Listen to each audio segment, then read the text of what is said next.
Hey, Twisted People, it's your Twisted Woman here, Chauncey K. Robinson, and I am really excited about this one. The Batman film. Yes, it's coming out. And if y'all know anything about my channel, on some of the live streams I've done, some of the t-shirts I've worn, some of the things on my wall, then you know that I am a Batman fan. I am a Batman fan girl. I will admit, Michael Keaton's my favorite Batman, full disclosure, although I did like Dark Knight. Michelle Pfeiffer is still one of my fave Catwomans, although I think Halle Berry did well as well. She's like my second distant runner up. And I'm pretty sure Zoe Kravitz, who is playing Catwoman in this one, is going to knock it out of the park from the little stills and stuff I'm seeing so far. So today I'm doing a trailer reaction / breakdown of the Batman film, the 2022 Batman film. And this one is interesting because it's gone through some layers of how it got to us, with Rob Pattinson playing the Batman himself and Zoe playing Catwoman, and, you know, us having seemingly the Riddler in this and other things. Originally, Ben Affleck was supposed to play this role. He was writing a script. He was set to direct and star in it, but then he eventually dropped out of it, mainly because he wasn't satisfied with the script that him and his people came up with. And so that didn't end up happening. I actually don't dislike Ben Affleck as Batman, so I am fine with his Batman interpretation. He's actually maybe my second fave Batman, crazy enough. So I wouldn't have been mad, but I am digging the direction this seems to be going in. What we seem to be getting is a younger Batman in his days of the detective kind of idea. For reference, you can check out the comic books Year One from 1987, also The Long Halloween, which is a classic. They kind of get a feel for the kind of Batman we're dealing with, someone who was just kind of starting doing the detective work, things like that. And one of the things I loved about the Michael Keaton one was it was gritty, in my opinion. But it also kind of kept the fantastical way about it, of course, because it was Tim Burton who was doing it.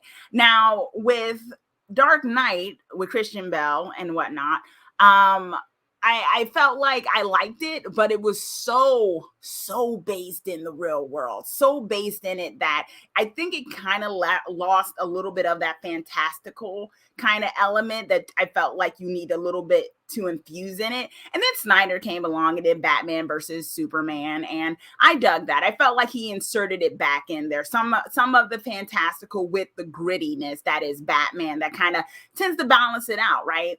And I'm wondering where this one is going to go. I know people have their different viewpoints about the interpretation of a true Batman, of a true Bruce Wayne. I think they are one and the same. I think they're two sides of the coin. I think you need to have a balance of who that is to get it right. And I guess we'll see, you know, that what they're going with this one. So let's dive into it. Let me know if you're excited, comment down below, but let's see what we're working with.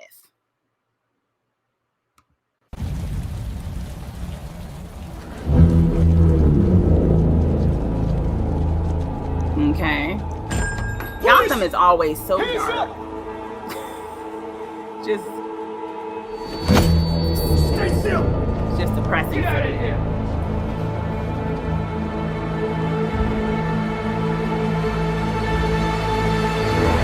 Okay, so what we got right here is the question mark, which is AKA the Riddler, right? This is the Riddler, straight up.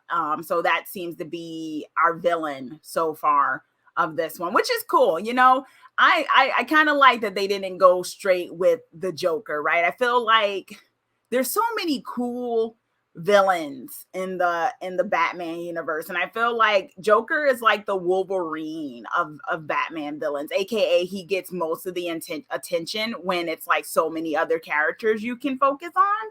So there's that. So yeah.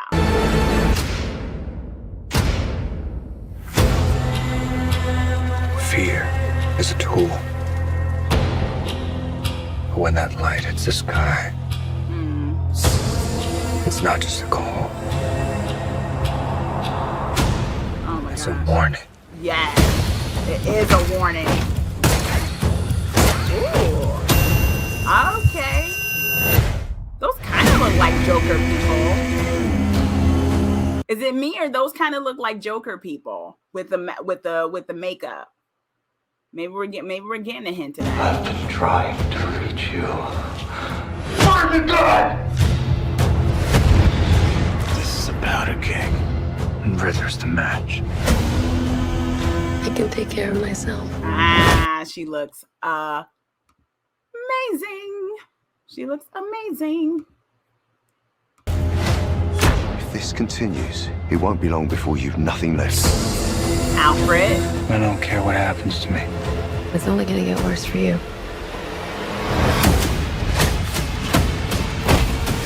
Whoa, take it easy, sweetheart. Hear everything they say, ain't you? All right. Maybe we're not so different. A lot of guns, a lot of gritty, real world stuff going on. Who are you under there?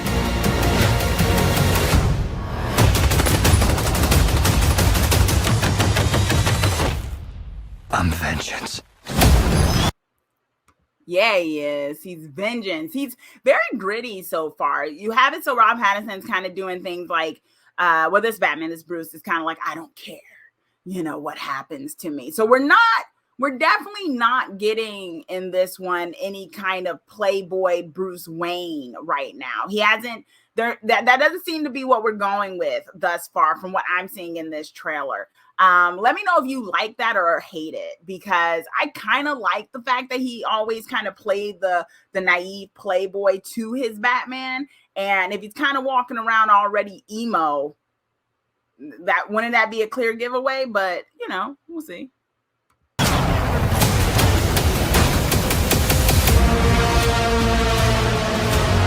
This is already epic.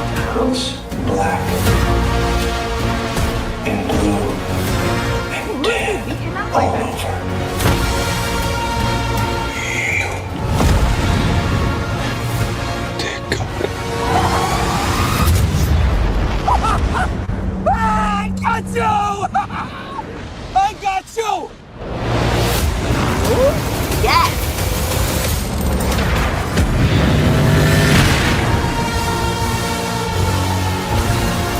That is epic.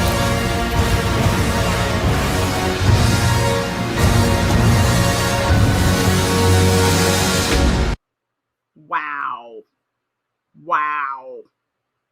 It's like what you see is this big bat figure coming towards you as you're trapped in the car. How creepy is that? This is why I've always loved Batman a lot more than I've loved Superman. And I only use that because everyone always compares them.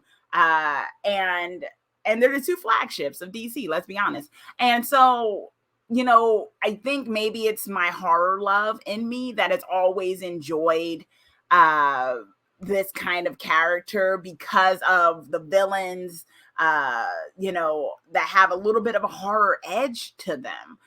And even though with the horror edge and the fantastical, as you can see, I got Joker in the background there too. I have Catwoman on the other side. And there's something really just epic about it when it's done right. I'm not completely sold yet on them having him seem a bit down the whole entire time. Maybe he hasn't gotten to that point as Bruce Wayne to be a bit more showy, because Bruce Wayne did that so that people wouldn't suspect that he was Batman, right? He played up the playboy. He was always cheery in comparison to what he was really feeling, which was a bit depressed sometimes and things like that, and vengeance.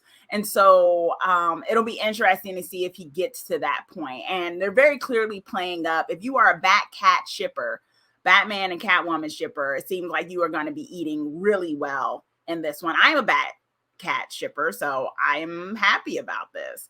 So let me know, y'all. Are you excited about this? Do you think they're going to do it justice? We've seen some iterations lately that haven't necessarily done Batman justice. And so I guess we'll see. But so far, I do definitely like what I see. But this is definitely a darker tinged Batman, as they all are. They all tend to be, except for the George Clooney one. So let me know. Comment down below.